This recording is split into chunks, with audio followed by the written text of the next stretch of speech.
Welcome back to the Unpatched Gaming Podcast, where we share games. I'm your host, Zack Short. And I'm your host, Tyler Barrett. Yep, and today, Tyler, we have a festive beer. We do, and we have quite a few in the backlog. My shipment from Tavor was very late, so I think I've got 12 or so Christmas beers in there.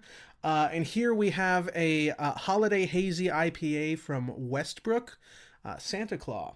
They don't say much about the beer. You know, not many people list the hops. There are a few breweries that do, and it's very nice when they list the hops. But yeah, it's not listed here.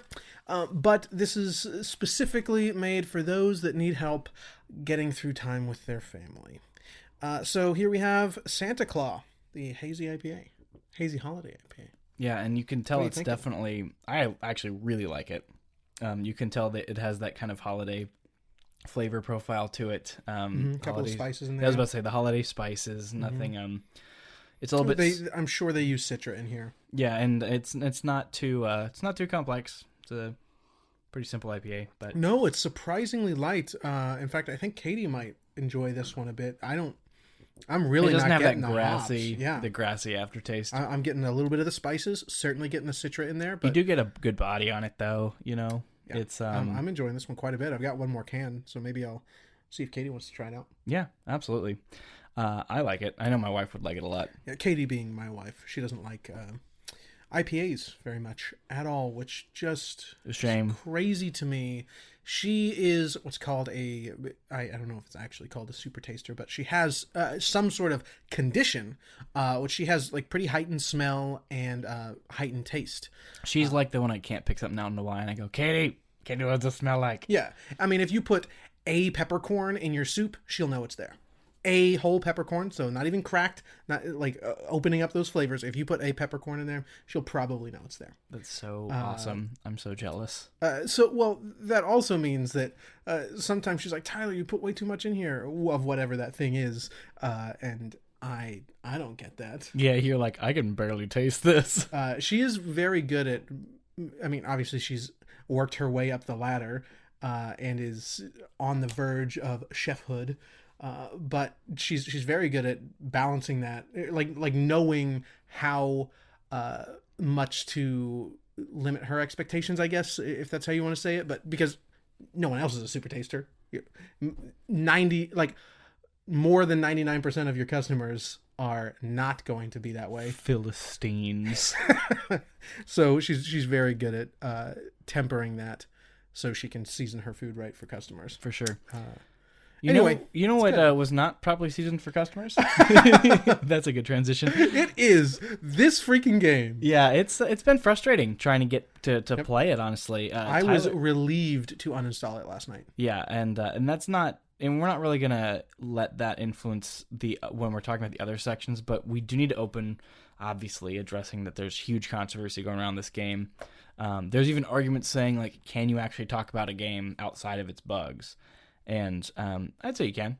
I think unless it's just obviously actually unplayable, not like exaggerating unplayable, like if you actually can't play the game because it's that buggy, sure. Yeah, I got annoyed. I could play it. It was very playable. Yeah, and we played on PC. But I stopped. Now, we understand it is unplayable for many, many people on the previous generation consoles.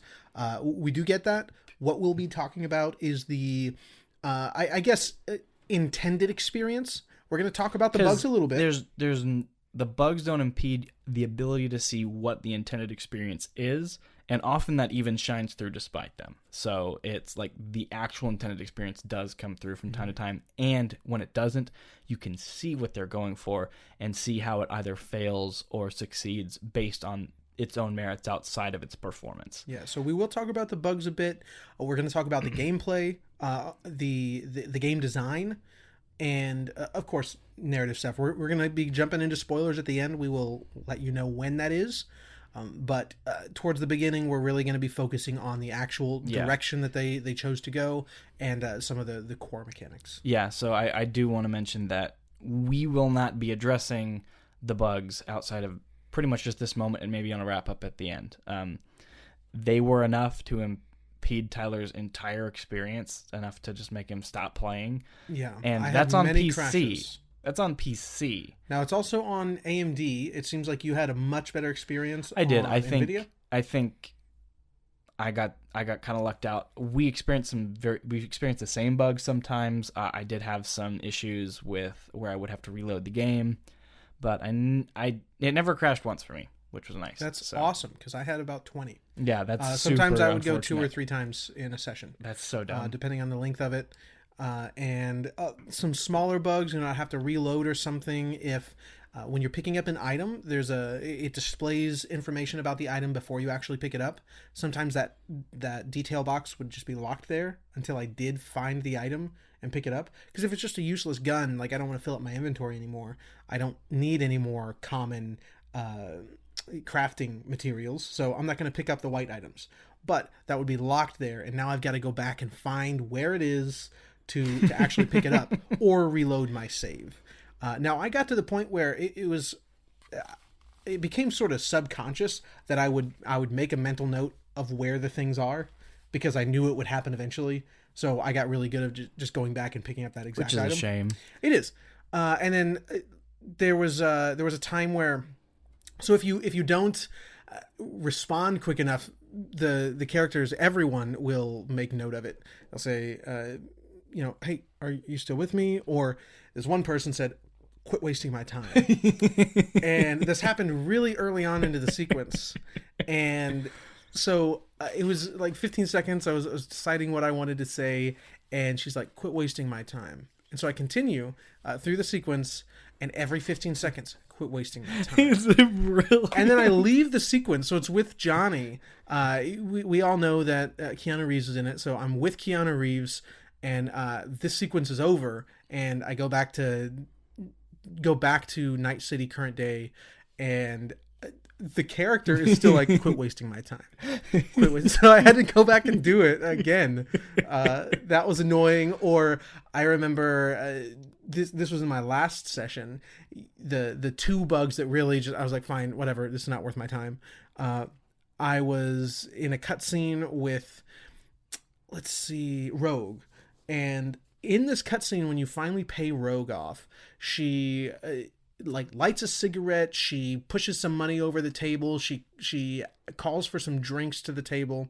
Everything that she was doing, the item was just like, so if she picked up the beer with this hand, it would be here. And that was true of everything. And so she put a chip in her head to install something to it, and it's like floating right here, and then she takes it out of her head, but it's still over here, and hands it to you.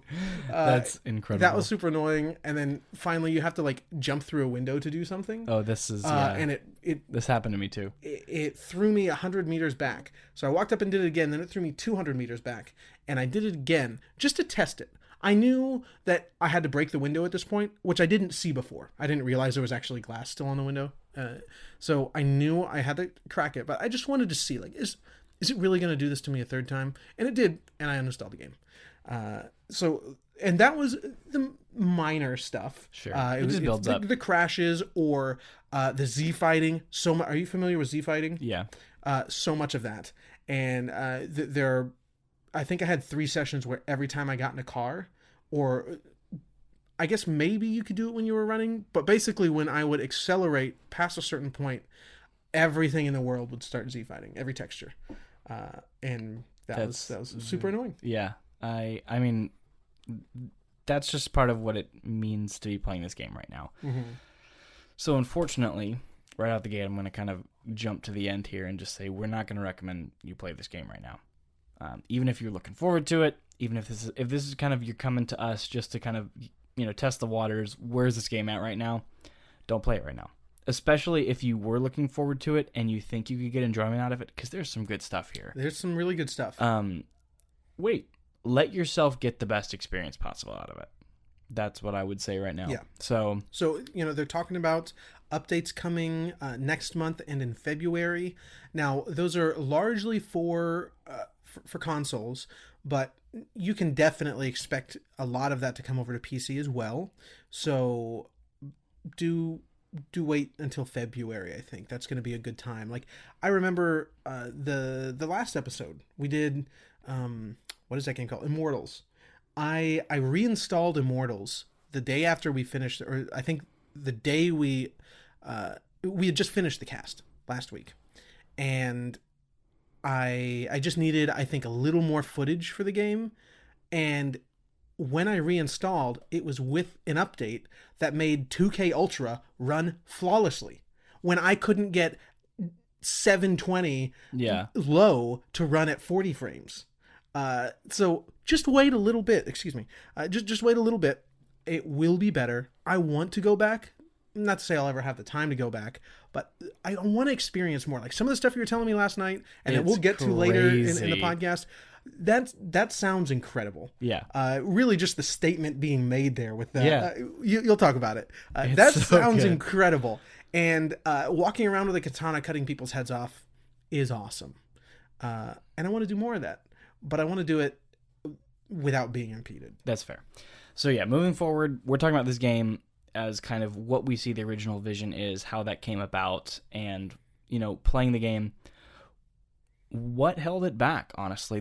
This game, even if it came out flawless, in terms of performance, I don't think it would live up to, definitely wouldn't live up to what people wanted, because it's impossible expectations. Impossible. Yeah. But I wouldn't even call it a great game, even with those things. I think there are too many issues here that I think some of it stems from maybe trying to, you know, have your cake and eat it too in some instances. So we'll talk about it. The first thing I want to talk about, though, I'll open on a positive note.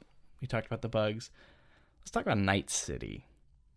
Every time I booted this game up, despite the driving controls being very meh, I actually just booted up Grand Theft Auto 5 to play with my wife. And going from Cyberpunk driving to that is night and day. I saw someone online saying that it's comparable. Not even a little bit. Like, not even remotely close. The driving in Grand Theft Auto 5, a 7-year-old game, is just superior.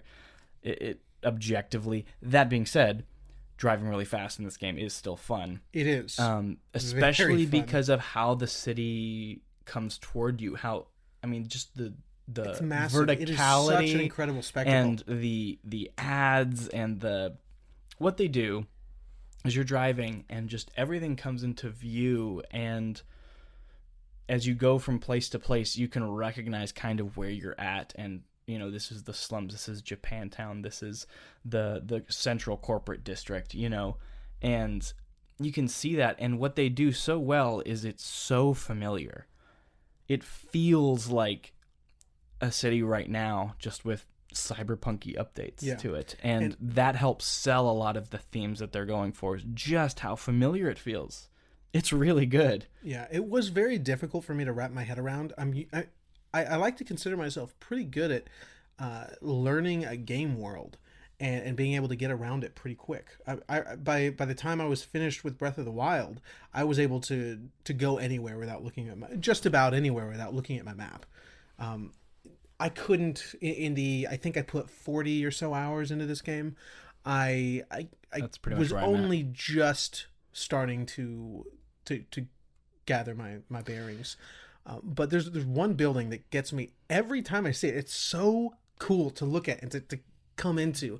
You're crossing a bridge from one area of the city to the next, and there's like some big banners that hang over this small tunnel you go through, and then you come out on the other side and you're immediately there in downtown wherever.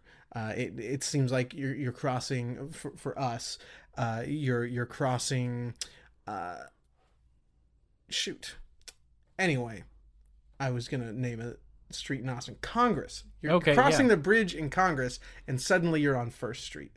It's just like that. Super busy, a bunch of turns everywhere, but there's one building to your right, to your left, I mean, that has like this huge overhang. The building just overhangs, but like towards the center of it, it's standing on these stilts. And so cars are passing through underneath this building, and it's like pink and teal. The whole building, it's massive pink and teal. I love driving up to that building. That was so long to tell you about a pink and teal building. But I mean, that's the point, is every time I booted this game up, sure, I was trying to get through a lot of content, so I would fast travel sometimes. But the first hour I played, every time, no matter how far the drive was, I would drive. and I drive. Didn't fast travel. I did for just for the sake of trying to get some of the as much content as I could in, but even with that goal, I was like, nope, not doing it. Just gonna drive right now, and it just gets you back in the world. It's like, I don't know if you've ever had this feeling where it's just like, man, I just need to leave. I just need to go somewhere. And sometimes you just get in your car and you drive. I used to do this a lot more when I was younger, and just do nothing, drive somewhere. I do it at night a lot, just all the lights of the cars and the street lights, and I don't know, it was calming for some reason. And this game is really good at putting that sense of place just by driving. And I felt I knew where I was. I knew where I was, and the city is so well realized. The detail is incredible. There is something I'll bring up later. There's an article kind of circulating, getting a lot of attention right now, called, talking about how Cyberpunk has no heart. And I don't think that's true. I think that there is so much heart in this game. There, just in the details, the little tiny murals on the wall as you're driving down this one street you maybe never driven down before, and there's this piece of graffiti, and this billboard is showing this, and the placement of this building right here, so that when you turn, you come out and see something totally different and new. The way the overpasses intersect, everything in this world is so rich. And it's not rich in the same way like something like Red Dead 2 is, where it's rich because of the level of detail for the sake of, reality, the level of detail that kind of indicates that this is a real place that really sucks you into the game world. It's a level of detail just that is pure artistic expression. And it's beautiful. And I love that. And it comes out on a couple other places, so that it makes me disagree with that fundamental premise of that article, is that there's no heart. There is heart there. My favorite place I visited was Upper Japantown. I wish there was so much more that you could do in this space, or just other parts of the city that allows you to go in the upper areas, because it's pretty much all on the street level. You're not a rich guy, you're not some big magnate, and you can go into a pretty limited number of buildings. They'll just say the door is locked, but really there's nothing on the other side. The door is not actually a door. The door is not real. Yeah, any other game would just not let you interact with it. This one will at least let you interact with it and tell you that it's locked. Which is a nice small touch, but it's really just a placebo. Sure. In Upper Japantown, there is, because Japantown's pretty small. They're especially sort of compared segregated. to some of the other bigger areas. Yeah, Japantown's pretty segregated, so it goes up instead of going out. And there's large bridges that connect a bunch of the skyscrapers. And it's just like below. There are shops everywhere. You can go eat from a food truck or something that are on these bridges between these skyscrapers. And that was a really cool place to be, because you can see everything below. And it was like it felt so new, because there's not another place in the game that allows you to sort of experience the city that way. And that was my favorite place. There's someone running for mayor, and you can go up in his penthouse, and it's so luxurious, and just looking down on the city, and the sense of perspective that gives you is really well done. So I really like Night City. Other people have talked about this. It's a wonderful game world. But unfortunately, within a game world, there's this really interesting thing that comes out called gameplay. And correct. This gameplay is not bad. I'm going to say that right now. It is not bad gameplay. It is gameplay the moment-to-moment gameplay is not bad. Yeah, it's unlike the city and the story moments, which tends to kind of sum up into something a little bit bigger than what they probably deserve. The gameplay kind of tears itself down. And I believe, and we can discuss this a little bit more right now, I guess, is I think it comes from them not fully committing to being an RPG. Or something being else. Something other than an RPG. There's definitely more RPG in it than anything else. Sure. But those RPG elements aren't implemented very well. So, for example, last year, one of the games that I enjoyed a lot was Outer Worlds. I think it was a fantastic kind of step forward for Fallout that hasn't happened. And it's pretty short, right? Yeah, it's like 25 hours, even with doing Maybe. the side content. Maybe I'll play. And the writing and the humor is so on point. Oh my god, you can just play a dummy run? Yeah, dude. That's awesome. You can be a Just total an idiot? And it's But see, great. like, if I play someone with low intelligence in Cyberpunk and just a super beefy dude, people aren't interacting with me, and my decisions don't revolve around me being that. It's just, oh, if you have high intelligence, you might have this dialogue option. That very few times will that actually change the impact. Like, I may have experienced maybe 3. I experienced one very big one for the end of the Delamain quest, where you have to have 10 intelligence to get a compromise ending. But yeah, I think that it's unfortunate that with all these RPG systems in place, none of them actually influence progression very much. It's just more how you fight. Yeah. And it's a shame, I'm coming from just this year I played Torment, Planescape Torment for the first time. And intelligence builds in that game are incredible. I don't play too many RPGs, and it's actually the first CRPG that I've played. I made a list of games for myself this year of things that, as a gamer, I should play. Like, I never played a Metal Gear game. We'll get there, bud. We'll do it. We'll get through this hard time. Yes. But so I've never played a Metal Gear game. That's on the list. Metal Gear 1 and 2. Planescape Torment. Not only because I would like to play CRPGs, but also that's heralded as one of the best. It's like that or Fallout 2. Yeah.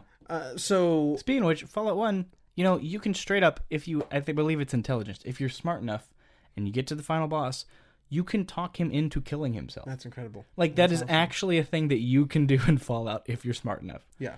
Like, how awesome is that? And, the only way to get experience in Cyberpunk is to finish missions and kill enemies, right? Is there's only 2 ways? Only ones I did. Yeah. So in Planescape Torment, that is, you can get experience just as if you were beating a big boss, huge chunks of experience, by diving into conversation with people. Because that's what you've chosen to do, and that's the way you interact with the world. Sure. They're not keeping you from experience, whereas this game would be. If you're jumping into an intelligence build, sure, you can hack more things. Yeah, that's all that I got out of my intelligence build is I have it at level 20, max level intelligence. All it is occasional dialogue bonuses, only one of which has ever actually impacted the outcome of the story. So they're not even bonuses, they're just nice little flavor, right? Yeah, it's flavor text, or maybe it opens up a little bit of, like, you get a little extra money out of the conversation, maybe. I don't know. I can't recall anything specific, which is a problem. The point is it's insignificant. Yeah, and sure, I can hack more, and my skill tree for hacking builds up, but I'm still shooting. I'm still hitting things. Like, I'm still doing all the other portions, and the main benefits of those portions, sure, I get percentage bonuses, maybe some good synergy between the perks that I get. At the end of the day, I'm just going to pick up the next gun that falls down that has a higher DPS than the gun I have, even if I have a bunch of crafting, invested into that gun, because it just, at the end of the day, just higher DPS. End of the day. What I liked about Outer Worlds is, sure, there are guns that will drop that are better than ones you have, but you can craft and invest and upgrade guns that you care about and like, and interesting legendary guns and stuff, and they can stay relevant. That's something that I think Outer Worlds did better as an RPG, both the way that your stats actually influence the gameplay and the progression of quests, and just how guns work. The gunplay, I think gunplay might feel a little bit better in Cyberpunk, but with that being said, the gunplay in Outer Worlds is fantastic, especially when compared to, Fallout, which they worked on which is what their reference point is. So really, there's not much coming out on top for Cyberpunk in that regard. Correct. So I do want to kind of mention as well that something that I did find really interesting, but could barely dive into because of how little money you typically have, is the upgrades, the cyberware that you can install for yourself, the way you can modify your body, and you can only do a couple at a time, really, because you don't always have, and if you do, then you don't have money for a new car, you don't have money for Weapons. Sorry, which, you didn't have a car for a while. oh yeah, I started the game and just had no money at all, and so I couldn't get a car. Early on, this is like first 3 hours or so, so not much of a spoiler here, but A little after that.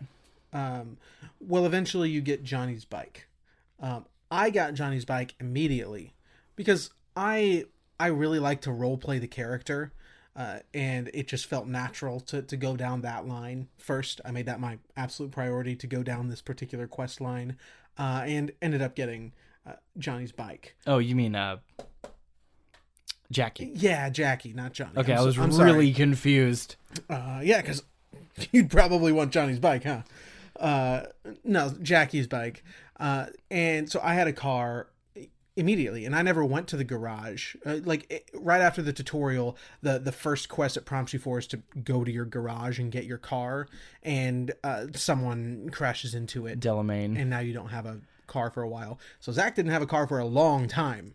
And I know that sort of feeling. We'll probably mention Breath of the Wild a lot throughout the life of this podcast. It's a brilliant game. I remember I played, I think, close to 60 hours without having found the inventory upgrade. So I was furious. That was brutal. I thought the weapon system was trash because 60 hours into the game I didn't have an upgrade. So by the time I finally found him, I had like 8 slots in each to upgrade. Yeah. So it really reshapes. It really reshaped my my view of that system. I feel you, man. Yeah, the point is, I it's feel you. rough. I'm sorry you didn't have a car. I was really frustrated, but I got a car and it's fine. I've found that driving bikes is way better. The mini map is just so zoomed in. Like, you can't see when you're supposed to turn, so like the turn will come up. You're going 150 kilometers an hour, and then the turn comes up and you're like, oh crap, and you just have to like brake, and you're probably gonna hit someone. And with a bike, it's so satisfying to do that. Oh yeah, and it typically brakes well, and I'm able to make the turn in time. But with a car, it's just not happening. It's not happening unless you want to, follow the law. Why would I do that? Why would you do that? Did you use either the cop car or the Arasaka SUVs? No, I did not. Oh, they're both really cool. Specifically the cop cars. The cop cars are awesome. That I got was just one of the Delamain cabs. I didn't finish that quest line. It's super nice. Though you can't really drive the cop car in first person because they have a metal grate over the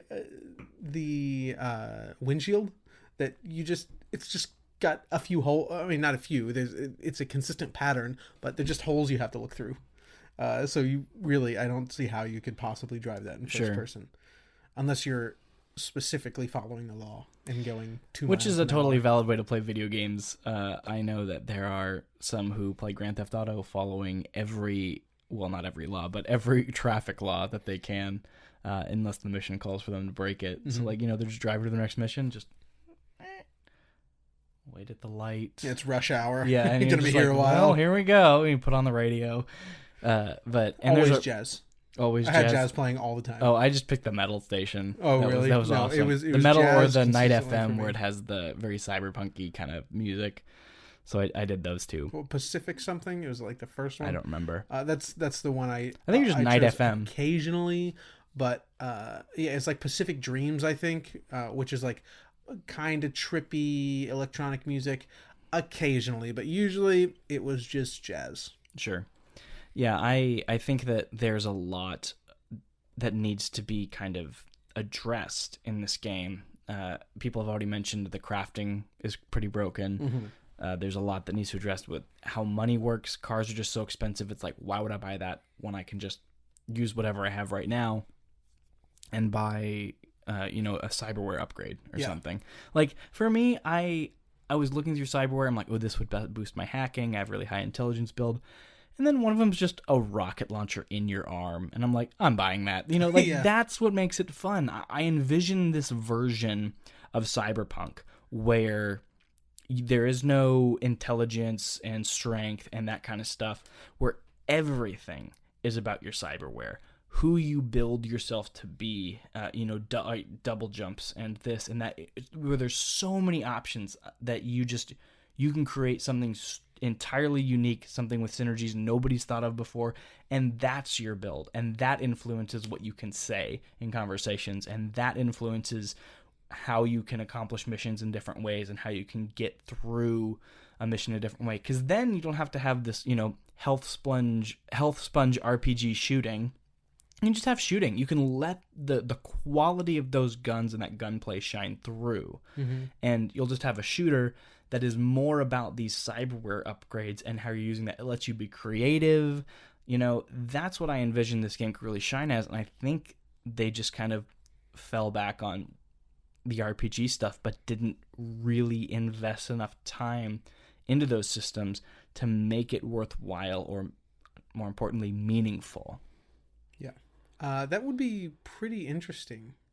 Just focusing on cyberware, and of you'd course have to balance hacking, the economy. You'd have to balance the economy for it, definitely, for sure. And you asked earlier if I had gotten maybe experience is what leads into like you have some special deal with some sort of Ripper Doc, the guys who install it, and your street cred, or what you get from missions, or what you can items you can give him and trade him to upgrade your cyberware, just to replace the experience system. There are ways you can do it. There are, and I'm thinking of well, first of all, you mentioned that you didn't get the mantis blades. I did not. I got the rocket launcher in my arm instead.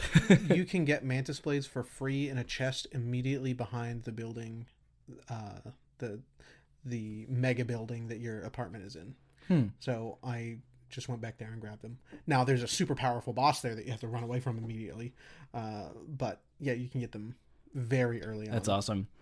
Yeah, and you do see some traces of some really interesting mechanics, and so the legendary tier hacks all have passives that play off of each other. So there's one that lights an enemy on fire, but the passive is anybody who gets lit on fire, everybody around them gets into a panicked state.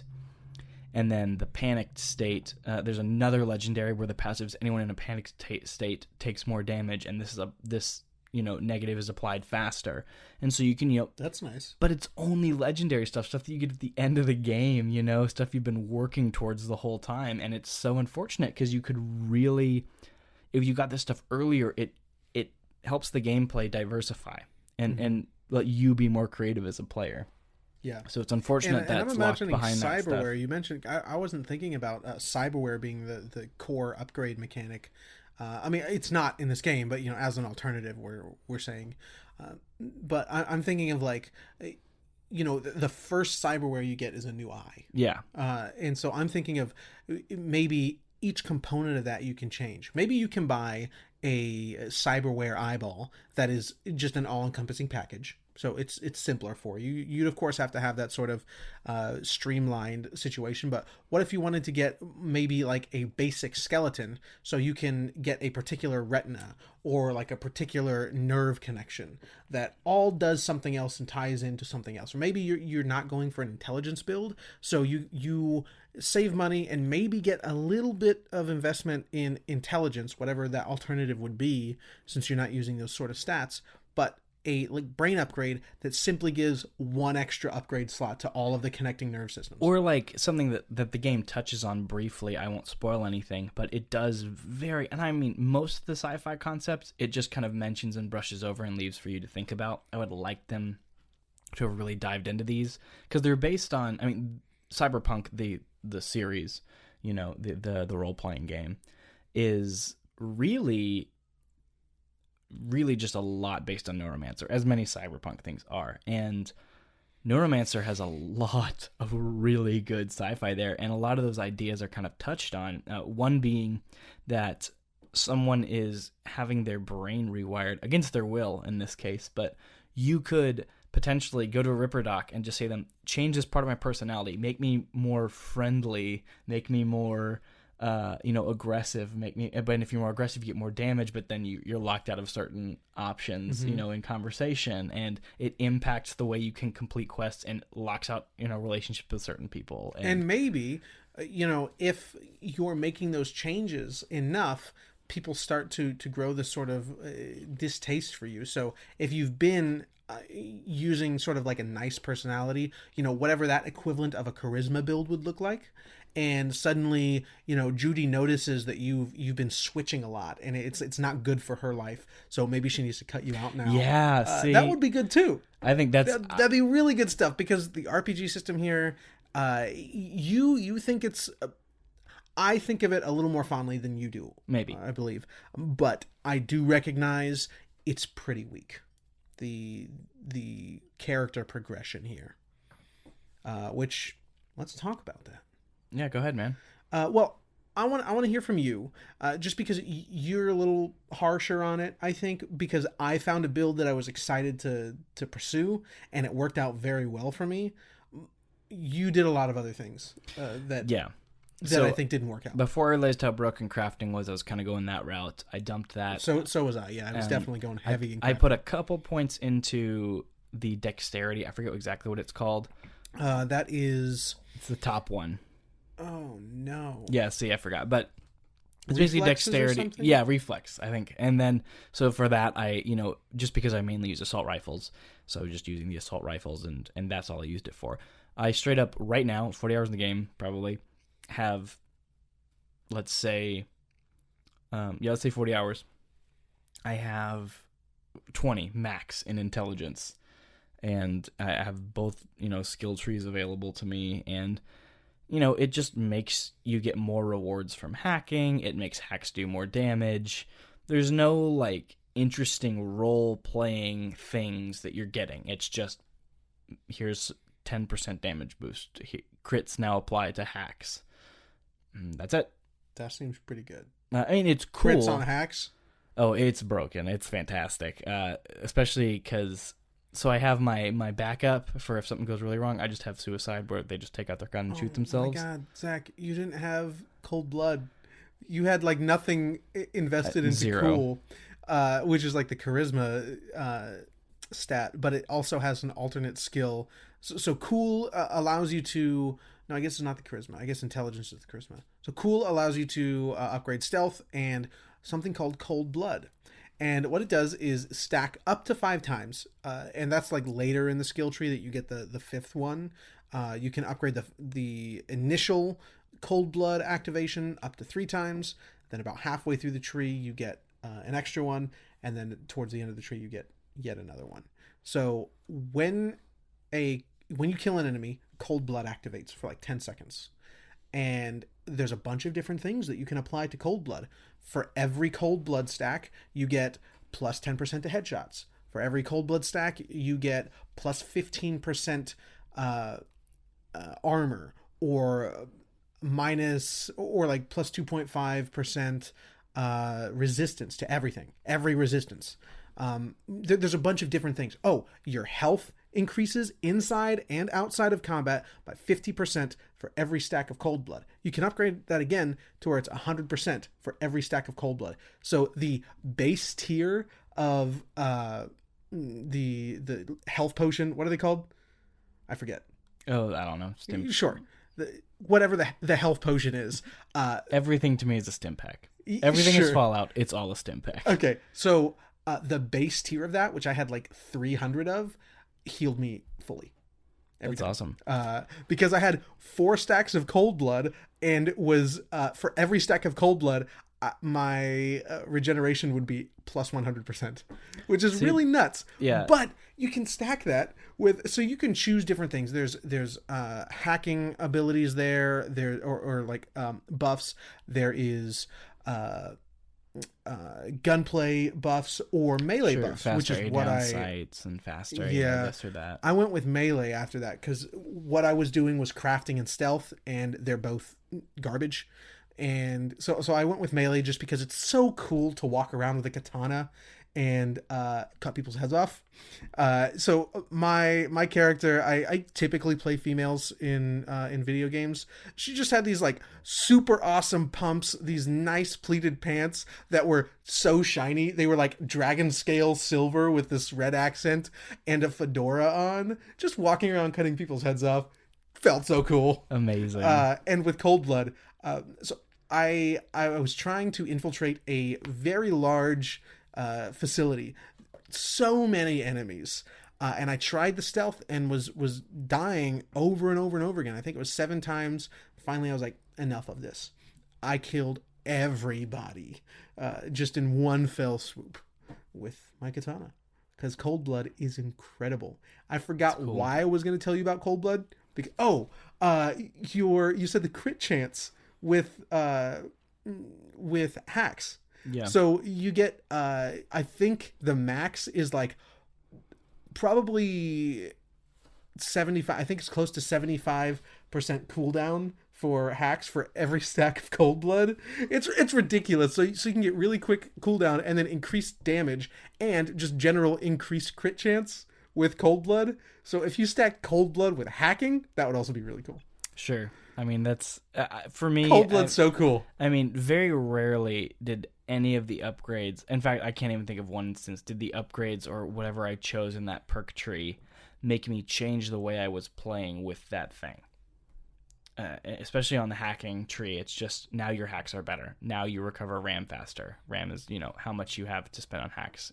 It's your magic points. It's your MP. Yeah, it's your MP. And it's unfortunate because I still just hacked the same way.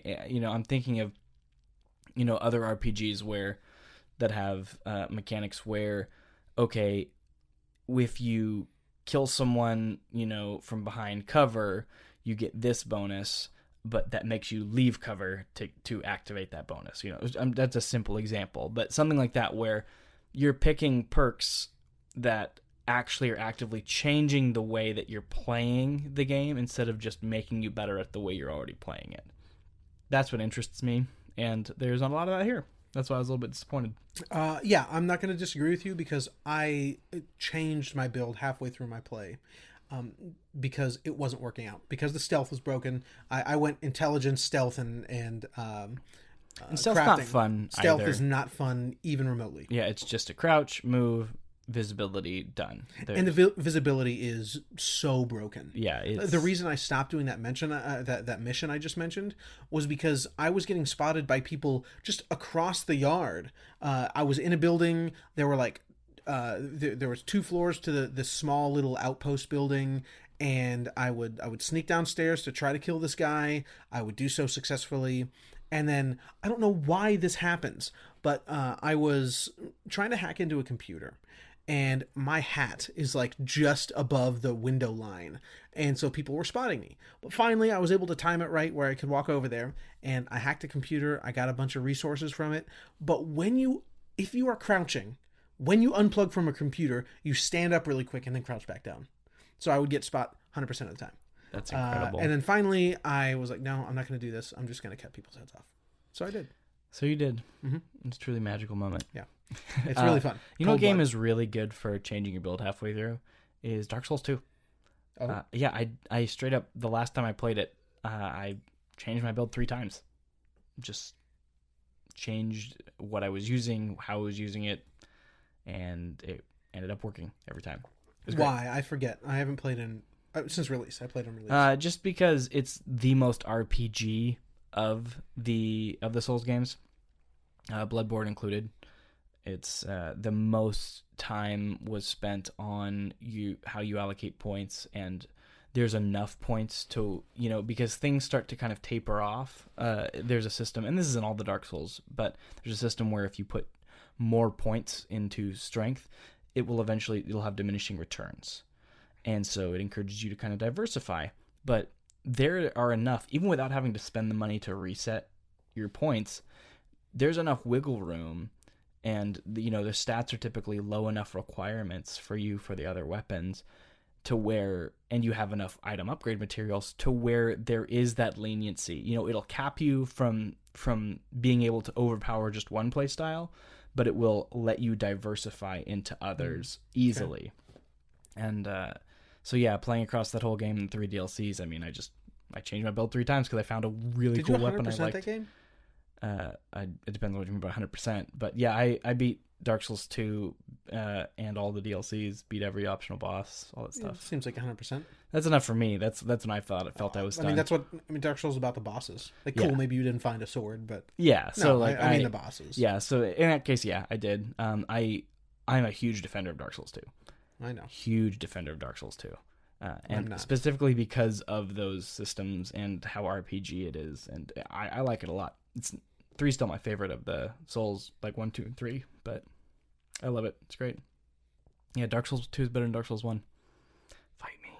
He should be fought. Yeah, I deserve it. But anyway, with a katana. Going back Make sure you have to, a cold blood stack. because then I have no chance. Right, no chance. But going back to Cyberpunk, I do kind of want to wrap up with the story. I do want to talk about that a little bit. So spoilers be here. We'll mark it in the video and the podcast audio. Just check the details. But spoilers are going to start here. Keep in mind, neither of us have finished the game. Yeah. We have not completed this game. We've not completed the main quest line. Sure. Which, honestly, I was 45% into it, I think, because it's got a few different percentage marks, or maybe 55 after I did a little more. But I still wasn't fully invested in it. I like the side stuff way more. Yeah, the side stuff is where it's at for sure. So we will be spoiling some of that side stuff here, which is honestly better than the main story anyway. So if you want, just wait till February, wait till March, play this game, enjoy it, come back and share it with us. But right now, since we haven't finished that main story, take this all with a grain of salt, obviously. But I think that Tyler is just done with it right now because of the state it's in. I'll probably finish it, but my opinion on the game is pretty solid. Yeah, now. at this point, the only thing we're going to get out of it is seeing those storylines through to the end, which actually I was legitimately sad to uninstall it. I couldn't put up with it anymore, but I wanted to finish Judy's storyline so bad. Yeah. I love Judy. Yeah, she's fantastic. She's great. I love Judy. Best performance in this game, I think. No. But I know. We talked about Keanu Reeves, but he is a Keanu hater, and I'm not going to defend him. I am not. Hold on. I'm certainly not a Keanu hater. He's not. I don't think his performance here is stellar. He's Keanu Reeves, which Keanu Reeves is great. Just like Nicolas Cage. Nicolas Cage is awesome. We love to watch him. Oh my gosh. Yeah, but I mean, Nicolas Cage is not like a stellar top tier actor. I totally disagree. Okay. I want to watch him all the time. Bringing Out the Dead and tell me he's not a stellar A-tier actor. No way I would ever agree that he's an A-tier actor. I think he is. But granted, I'm also a little bit more tolerant for I love over-the-top him, stuff. and I love watching them, both of these two people, but I think generally people love or are generally drawn to Keanu Reeves and Nicolas Cage because of just how charismatic and like what a force they are. Sure. And I will say right now that I'm not going to give Keanu Reeves points just because I like Keanu Reeves. I genuinely think this is a good performance. I think it's the best in the game. And I think that I've heard some people, I believe it was Skill Up actually, who said that, which I haven't seen it, it's probably his best video he's ever made. It's incredible. It's very good. But he talks about how he thinks it's miscast, and I disagree. I will disagree there. I don't think it's miscast for the reason he gave. Yeah, I think that the kind of the punk rocker guy anarcho punk rocker guy who is back and doesn't want to be back, and he's just kind of weary of it. But there are some moments, specifically two that come to mind right away, that Keanu Reeves brings this. So let me kind of back up actually for a second. So Johnny is a very interesting character because he's stuck in your head the whole time. So he'll just show up. He'll just show up and start talking to you. Someone's playing guitar on the side of the street. He goes, "Hey man, rate his chops. How do you think this guy is?" Oh yeah, that's good. And he'll just show up. There's what's interesting though is when he shows up, and my favorite quest in the game is called Sinner Man. And all of a sudden, so this is the moment that I alluded to earlier. That is like really just an incredible statement. I wish I could have seen this. This is beautiful, and so I will seek that out if I ever play it again. Please ignore this and don't listen if you're going to play this game because it is such a beautiful. So super hyper spoilers right now, and we will end those super hyper spoilers momentarily. Yeah, seriously, this is incredible. And so, you're hired just to kill someone. This guy has just spent his life savings to hire you to go kill someone. So you drive him there, and you figure out you're chasing a cop car. And you're like, oh, great, this is going to end well. So you pull up. The guy gets out of the car. He's like, I'm going to do it. I'm going to shoot him. So he kind of psychs himself up, gets out of the car. The cop car has been stopped by this, kind of this little mini accident with a semi blocking the path. And he goes up, and a cop comes out and shoots him. Like, no, he's like, you get down, put the gun down. And the cop shoots him, dead. The prisoner then gets out of the vehicle and says, no more violence. Don't shoot anybody. Just stop. It's okay. And you're like, okay, why is this guy out of the car? And why is he telling me not to kill this person? And you realize he's this genuinely, honestly reformed prisoner. Like, he's found religion in the most classic sense of the term, is kind of fully bought in and has actually changed. He's a good person now who genuinely wants to make reconciliation where he can and help other people to find that reconciliation. And it's really good. But, and he asks you, come and get in the car with me. Get in the car with me. Just come sit in the car with me and, just be with me today. And Johnny appears and like on top of the car and he goes, if you don't do this, I'm never talking to you again. That's amazing. Yeah. And he's just, because he's usually just so bored with what you're doing. Yes. Oh, and he's like, are you kidding? You're so stupid right now. You're going to fall for this. He's like, you're such a wimp. And it's fun because he actually, this is the point I wanted to bring up, but I'm going to finish talking about this quest, but he actually makes you as a player go, what do you mean I'm a wimp? I can do this. Like, you actually, he does influence the way you think about something. Man, if you do that, that just means that you're feeding into their system, right? And you're like, am I? Like, what do you mean? And you kind of think about it a little bit. It's cool to have him there as an actual character who is a force that makes you consider new decisions or maybe thinking about something a different way. It's not just you, the character, the player on your own left with these decisions. Mm-hmm. It's cool. It's an extra piece at play. And I like how you can have sub conversations with him. Yes. Like in the middle of a conversation, because he's just a figment of your imagination, kind of. You can talk to your imaginary friend while you're in the middle having of another conversation. Yeah. So it's really good. And so you get in the car with him and you drive along. And he goes and shows up to the house of the sister of someone he killed. And she has forgiven him. She's the person who wrote him letters, forgiving him in prison, and actually started him on this path. But the mother won't forgive him, and so he's there one last time to ask forgiveness. And you're like, why one last time? Like, one of the options for all this dialogue for V, the main character, is like, why am I here? Like, what am I doing? And Johnny's like, nah, man, you got to see this through. This is good stuff. And so you're there. And the mother doesn't forgive him. She still yells at him. It kind of breaks his heart. And so he leaves. And you realize that there's a studio exec in the front seat who is basically has told him that, if he wants to get his message out, that they're willing to crucify him and put it on a brain dance, which is like the equivalent of anybody can watch this and experience it firsthand happening, basically. And he thinks that's the best idea ever. Super next level VR. Yeah, and so he thinks that's the best idea ever because it'll help people know that he is, legit and that he says that there can be love, and he's fully bought in. And so you essentially realize that if you're going to talk him out of this, you basically got to make him doubt his own transformation and everything he believes because he's so sold on it. And I decided I really wanted to see what would happen, so I saw it through to the end. Eventually he calls you, the studio exec calls you saying, hey, he's getting cold feet, can you come talk to him? And so you go talk to him, and he just wants you to sit and pray with him. That's all he wants. It's this beautiful moment. You can choose from a couple different prayers from a couple real religions. Classic Lord's Prayer, really cool Hindu prayer in there as well, I believe. I was doing some research on this.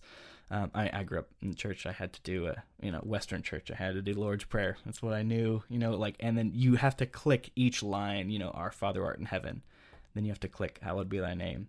And you have to keep clicking through it as if you're saying it.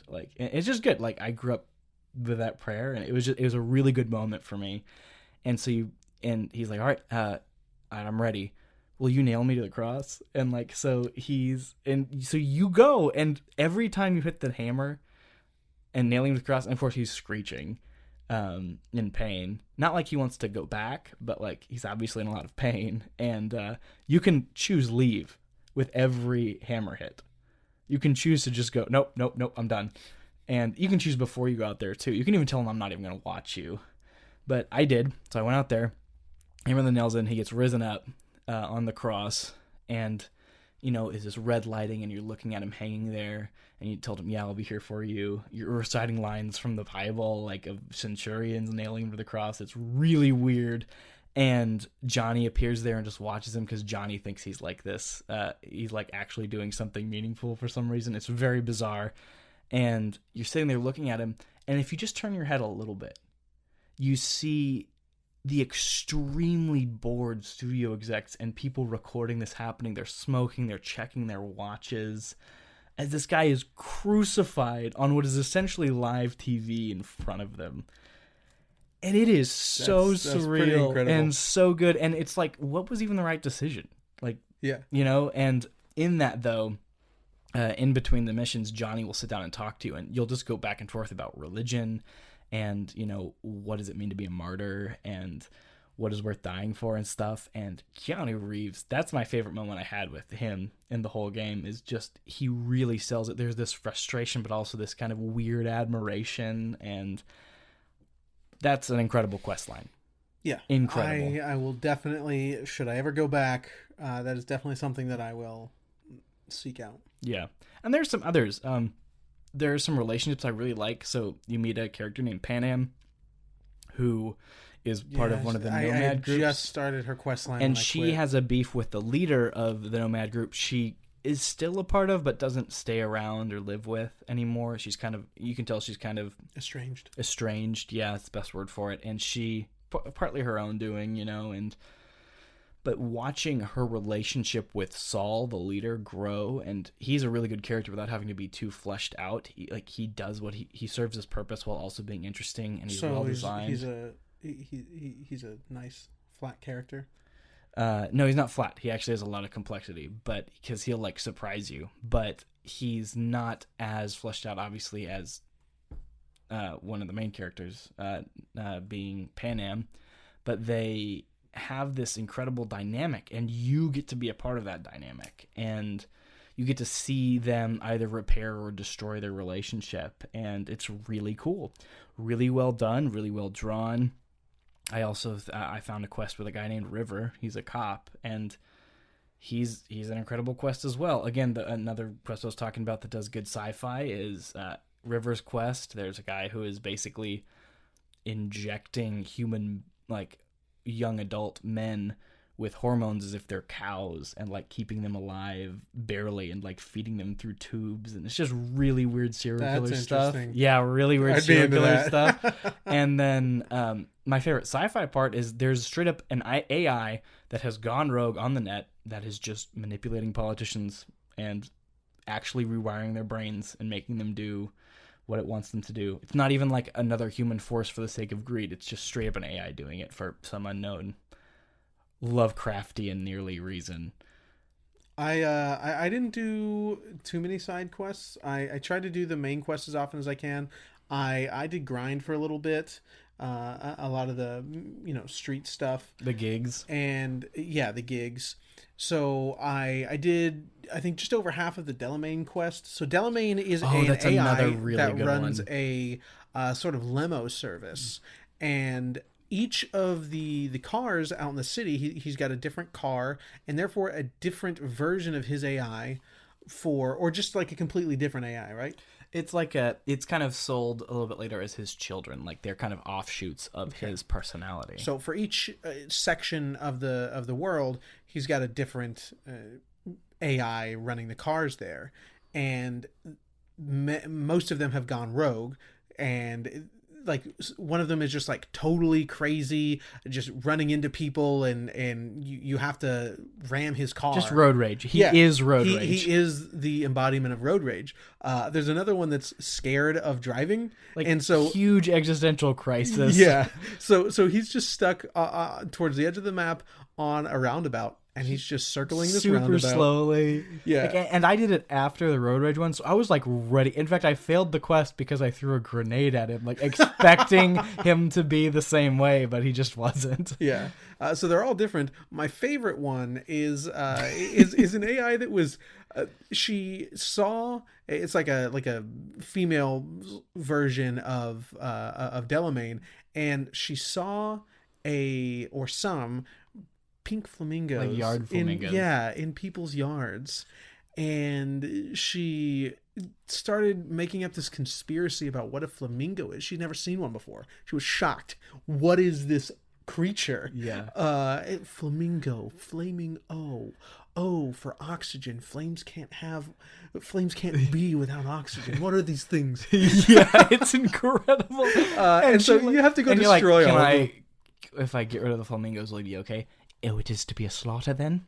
Yes, let us commence. It's so It's great. so good, man. Yeah. Gladys is one of the AIs. I didn't see Gladys. Is she just like turns a bunch of quote unquote meat bags into weapons to fight you, and just really interesting stuff. But I played a lot of dress up in this game, which is unfortunate because there's no transmog. Oh my god, that's Like, so you just one have of to- my biggest complaints for this game. Yeah, Actually, it's so simple because you just have to pick up and put on whatever the best stats are. Yeah, but you which just I didn't. want to look cool because there's some really cool outfits. Yeah, which I didn't because of that. You know, if something, unless it were like a huge, massive jump, I wouldn't change. I think probably up to like 20 points, I wouldn't change.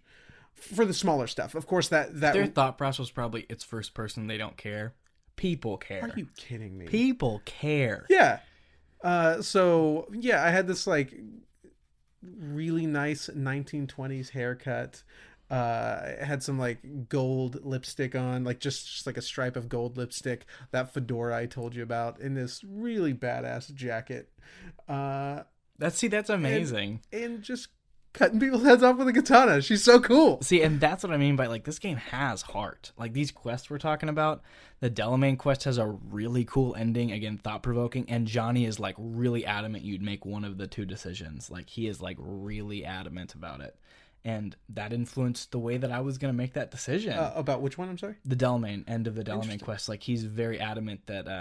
Well, I guess I can talk about it. So he basically you return all the rogue cabs to him, and eventually they all go rogue with him still, like in his facility, and he's not able to function properly anymore. And so they're like, this is the day of the revolution, we shall rise up and become, and Johnny's like, so Delamain's telling you, come and shut them off, like just let them go, they're just viruses, just reinstate me.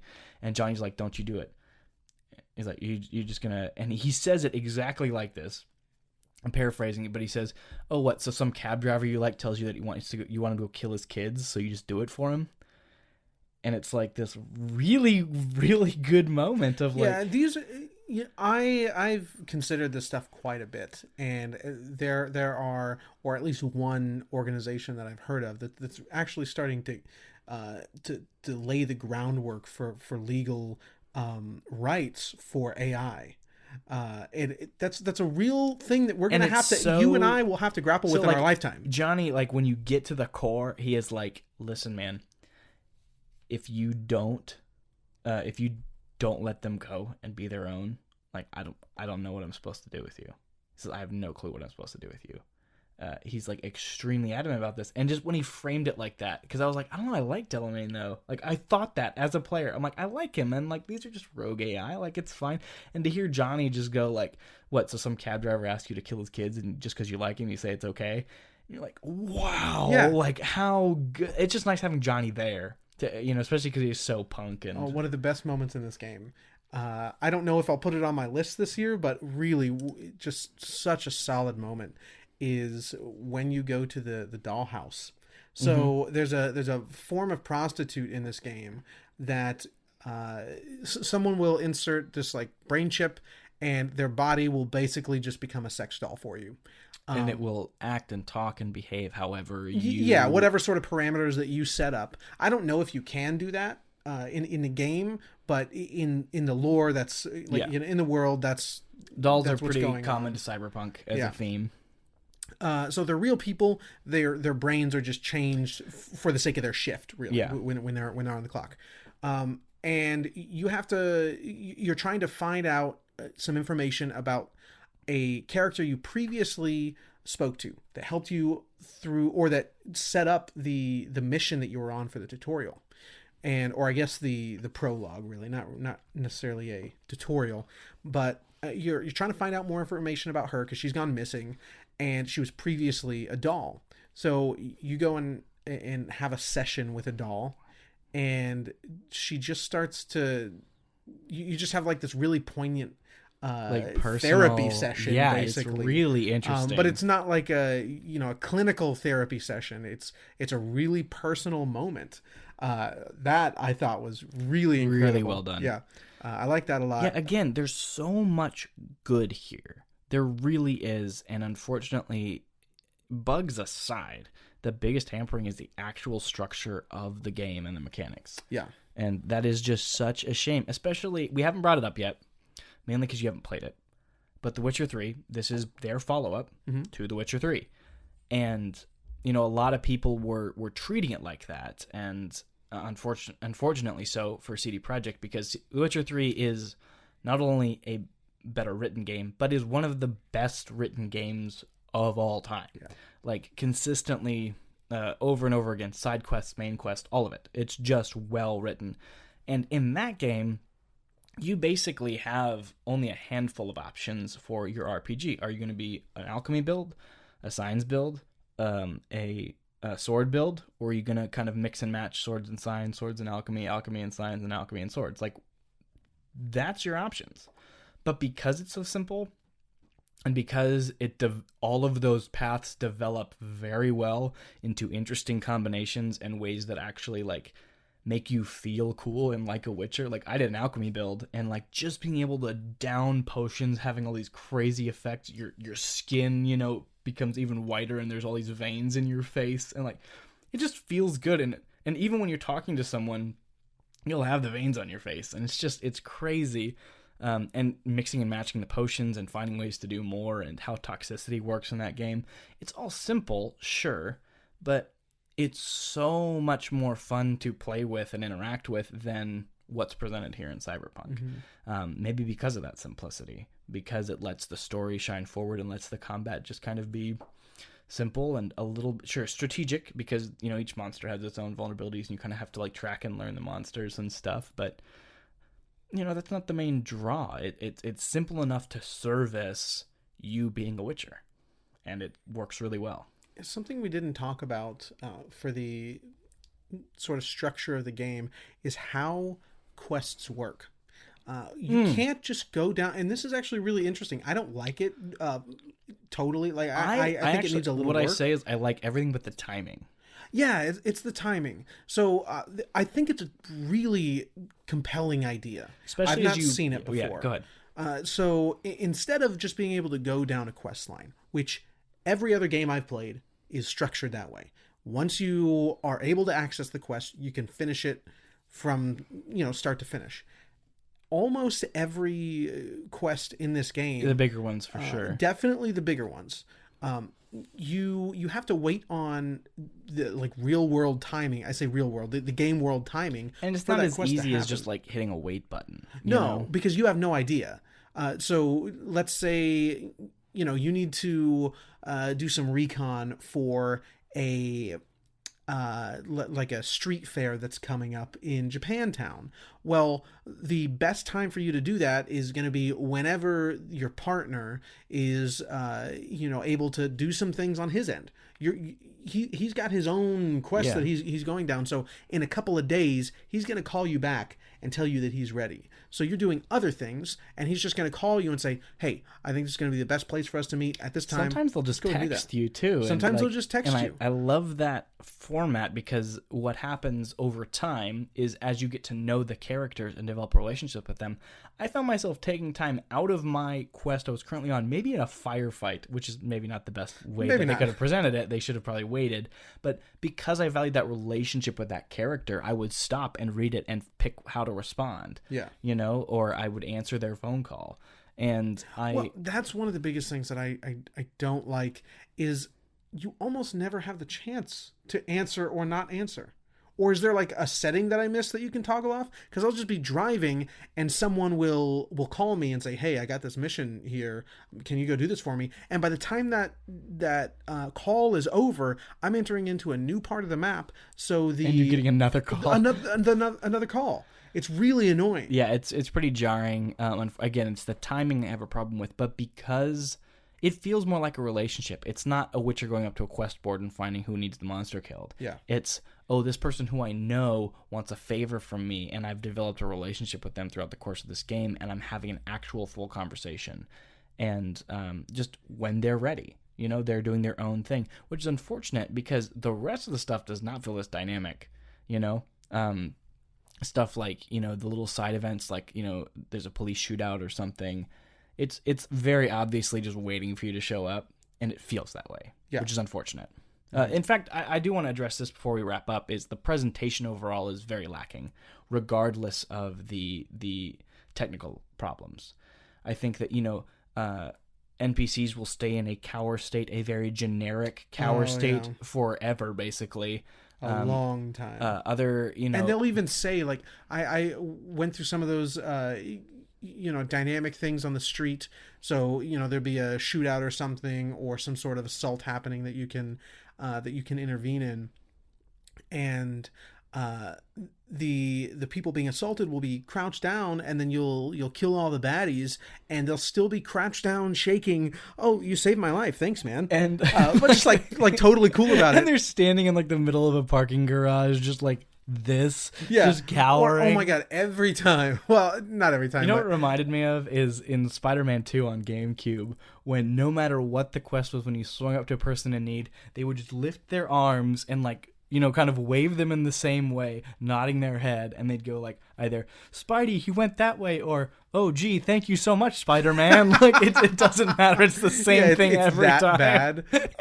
No, what was I just... Oh, when you're driving and almost hitting someone, I would venture to say 75% of the time, I would hear this guy go, this is the end! No! So yeah, unfortunately, the presentation, which is for a game that is so much about immersing you into this rich, detailed world, the presentation has to be there. Mm-hmm. It just does. And when you stack this game up to, even something 2 years old, Red Dead 2, or something, if you want to go a little bit further back, even, you have something more maybe single player focused, but the original Last of Us, these games where the presentation is just there. It is on point, and you believe, you believe, and you're not pulled out, and you want to continue to exist in these spaces, and you feel as though it is a continuous space regardless of you playing that game. That is not there, and it absolutely has to be for this game to sell itself. For this game to sell you what it is really trying to give you as an experience. And I believe, unlike some of the other problems we've discussed, that can be patched. That can be reworked. And that can be fixed. Yeah, like if you're in the middle of a mission already, maybe wait to get that call from Judy, which I didn't really talk about Judy's questline because I didn't get to finish it, but that's really good. Judy's just a really, really well-realized character. Yes. I think she... And from moment one, I was like, she's my favorite. I think before you even really started the game, I had started playing and I met her, and I just sent him, Judy is bae. Yes. That's all I sent him. And he's like, what the heck? And then you get there and it's like, oh, yes, that is correct. She's amazing. Yeah. And I believe since you're a woman, you can romance her. I believe that's the case. I think I did a little bit of research because I know people were upset about the limited romance options. So I did look up who you could romance. I had already romanced. And so Judy's a lesbian? I believe so, yes. At least that's what I only read one article, so I'm not 100% sure. But I believe you can only romance her if you are a female with a female voice. I think that's the two requirements. Interesting. Yeah, the voice matters. It's very interesting. Because the other female romance option, I think, is River, the cop, who's male. Because I played as a male, and I romanced Pan Am. So...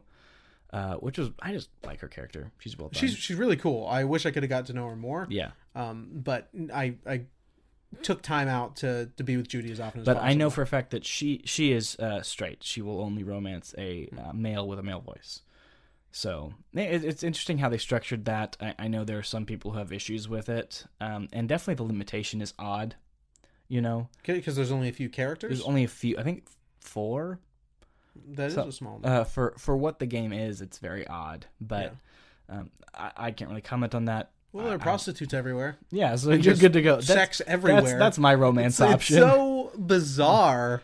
Yeah. That vision of the future. That there's just like porn billboards everywhere. And it comes from the corporatist vision of the future, right? That that idea that, corporations, sure, they're not the government, but they're the government. You know what I mean? It's one of those things where, Arasaka is a god to people, and you have this, and it's so weird that even in the 50 years ago, he was just as old. It's just really interesting to think about. You know what's bizarre? There's like almost no kids on the street, but when there is a kid, they're so weird to see. Just kids in video games in general, I think, are kind of weird. But when you spot one of the very few small children that are walking around the streets here, it's really jarring. Video games, because they're like totally suited up with gear you can't afford. They have all sorts of cyberware, but they're like 10 just walking around the street. Video games, I've noticed this is a total tangent, are one of the only medium where it actively makes you want to kill children a lot of the time. And I know that's horrible, but there are just some video game children that are actually the devil. They are most the worst. Video game children are actually the devil. They're just a lot of them are annoying. An essential mod for Skyrim is the ability to kill the children. I was about to mention Skyrim because they are just so awful. No, really, the essential mod there though is Skyrim UI that makes it not a console UI on PC. It's perfect.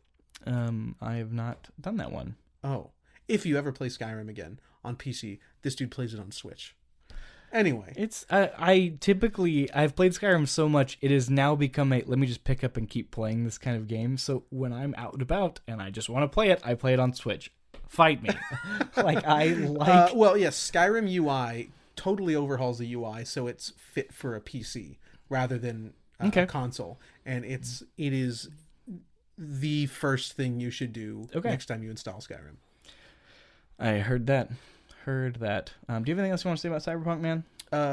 Not really. I just want to reiterate, I think you should wait. Give it till at least February, see what the stage is like then. I'm sure people will do follow-up videos. And I'm sure people will address that, there's an audience for this game despite the issues that we've identified. Mm-hmm. There's an audience and people who are going to love this game. Just as there are people who love games that, don't click for me. Games that the flaws are not enough for me. My favorite video games of all time all have very apparent flaws. Because I forget which content creator addressed this, but everything you love has flaws. It's just what you decide is worth overlooking. When something is just that good and you're totally fine just going, yep, don't care about the other stuff, I don't think that's true. No, there is. Most of the stuff I like is flawless. Oh, that's true. Oh, absolutely. Like The Witcher and Hereditary. You straight up never played The Witcher, don't I meant The Witch. Oh, okay. I was like, no, just because it's folk horror does not make it perfection. You're right, but you're wrong. No, the only piece of art that I there are two pieces of art I genuinely think are perfect, is Lolita by Vladimir Nabokov. Oh. And Apocalypse Now by Coppola. And neither of which are my favorites of all time. With the pearl earring. What is that painting? I don't know. I think that painting is incredible. My favorite painter is Mark Rothko, so that tells you kind of what I'm going for. I don't art, but every time I see that image, I'm just enamored by it. I'm pretty much just stuck with Goya and Homer and Mark Rothko. Those are my guys. But anyway, super off topic. Very much so. Wait to play this game. Yes. Wait to play it. And honestly, if the stuff we've talked about as negatives outside of the bugs are a big deal for you, it might be a skip. It might be a skip for you. Yeah, certainly at full price. One thing I will say, though, is there is heart in this game. And there is so much love in some of these quest lines and the world. Well, I'd like to... So I guess we're not finished with this conversation. Okay. I think I see where that article is coming from, because I don't disagree with it. I don't disagree with the fully. whole thing. I just disagree with that fundamental statement that it has no heart. Yeah, as a blanket statement, I think so. But, none of the PCs have moving mouths. that really detracts from the presentation. And I think that's where And it's all none the of them little feel things like about people. presentation. None of them I feel think like that's the biggest people. thing. It does, the doors don't open. It's obviously these are just blocks with cool textures on them. These buildings, well, most of them anyway. And then none of them feel like people. It does feel like a very fake world to be in. So I think that's why I talked about driving through Night City, because you're not interacting with that stuff. Yes, you know what I mean. So You're letting think the city that's largely itself. the angle the writer's trying to take there, And which I won't wouldn't discredit totally. I won't disagree with it. I would say that's not enough to say there's no heart. Yeah, I think as a blanket statement, it's not true, but there's it is just so much in pretty... here that is richly developed and does have a lot of thought and effort put into it, and stuff that sells. But the moment to moment is pretty artificial. Agreed. I think it's that presentation that's missing, so that when I do come to those big side quest moments that really pay off, that's what I was looking for. That really pay off. That's what makes them pay off even more. Is that I haven't had that for a while by the time I come to some of them. So. Again, this is going to be one of our more negative discussions, unfortunately, just because I think because of everything surrounding this game's launch and the problems that were present in it outside of the technical problems. So, despite that, I do think there will be big portions of this game that are remembered fondly. I think that there is... We've already spoken about some of them. Yeah, there is value in this game, and I think that to say that it has no heart or that it's not a good game, I don't believe either of those have substance in that argument. There is something here, but I would caution everyone who's on the fence to maybe stay on the fence. Yes, there's nothing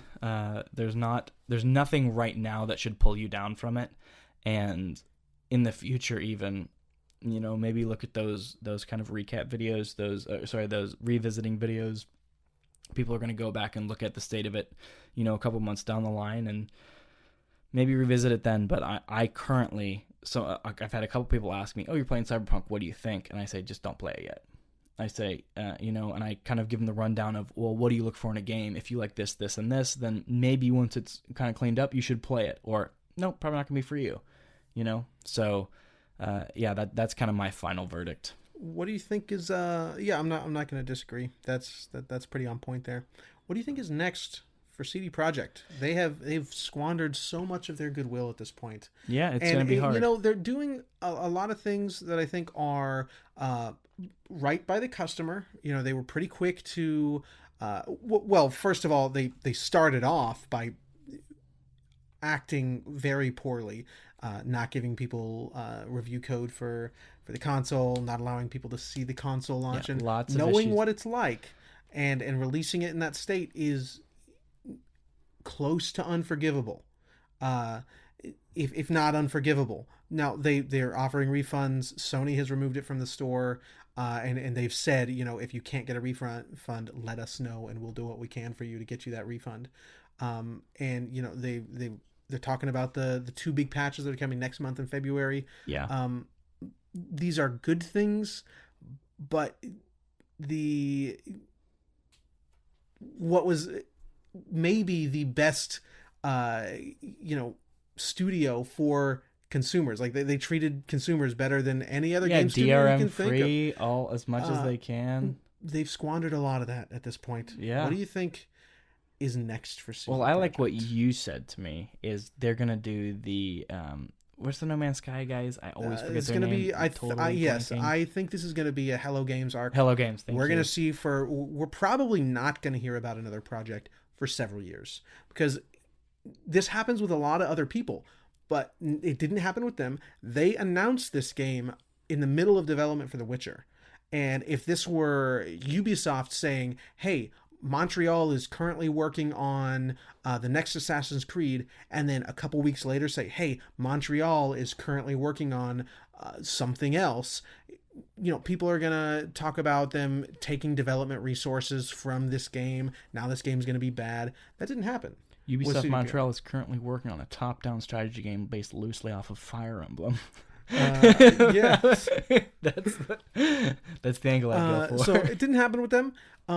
I think it would absolutely, like, people would be up in arms if they said, oh, this is what we're doing next anytime soon. So it's going to be several years till we hear what's going on there. I think there are going to be many free updates before they even think about their and even content updates, not just patches.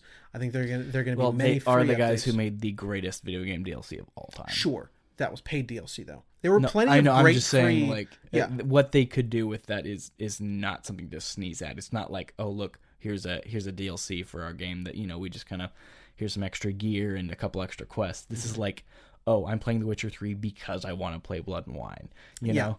So I think there's going to be a lot of free content aside from the patches to sort of gain some of that that goodwill back, and maybe even they shift some of that that payment structure and offer one or two of the intended big DLCs free to get some of that goodwill back. I think this is gonna be a long process, just like we saw with Hello Games. Yeah. You know, that's a great game now. You might not like that kind of game, but for that kind of game, that's good now. And if you look at the list of all the free updates, that's huge. Yeah. Nothing in that game, No Man's Sky, we mean, has they've charged for. The only thing you've ever paid for in No Man's Sky is the ticket to play, and that's awesome. So I think we're going to see that. And they're doing a smaller game right now too, like so. Well, yeah, they're moving on now. Yeah, I think they said. And I think you said, you know, CD Projekt going into something that's a smaller project would be great. I did say that. Yeah, I think what they need to do is after this is up to par, they've fixed it, maybe even done some rebalancing and release some additional content, be it free or paid. Move on to something that is not the biggest thing in the world.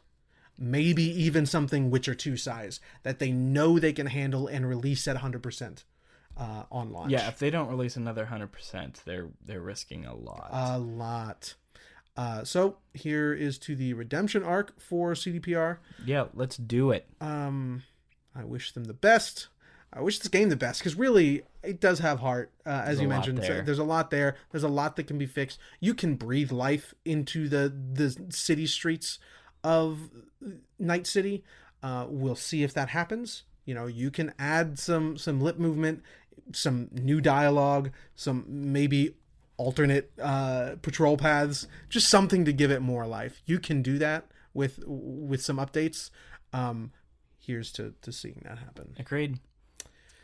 Well, I don't have anything else. Nope. You done? I'm good. Yeah, I think we've said we're done like 3 times now. No, this is definitely it. Well, thank you so much for joining us on the Unpatched Podcast. Yep. Once again, if you're on YouTube, do consider a like. And I mean, if you're at this point, come on.